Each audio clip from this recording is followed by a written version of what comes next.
எல்லாருக்கும் நமஸ்காரம். போன பகுதியில் 51 சக்தி பீடங்கள் எப்படி தோன்றினதுன்னு பார்த்தோம். இப்போ கல்கத்தாவில் இருக்கிற சக்தி பீடங்களுக்கு நாம் போவோம்.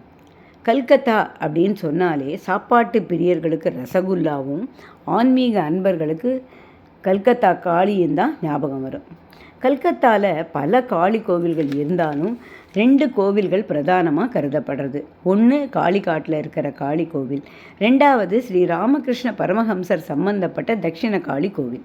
நாங்கள் முதல்ல போகிறது காளிகாட்டில் இருக்கிற காளி கோவில்.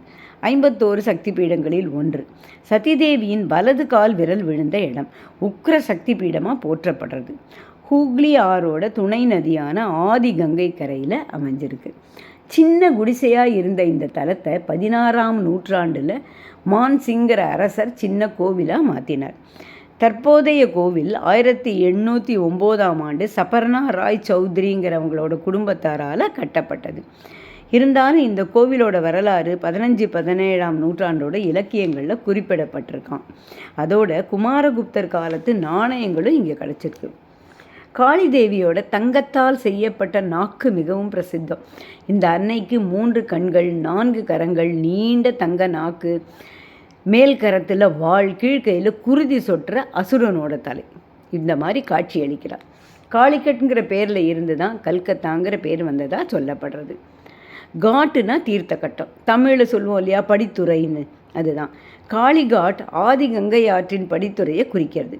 பல காலத்துக்கு முன்னாடியே இந்த நதியை ஒட்டி இருந்த கோவில் காலப்போக்கில் நதியோட போக்கு விலகி செல்ல இப்போ சின்ன கால்வாயாக ஓடுற ஆதி கங்கையோட கரையோரத்தில் இருக்குது.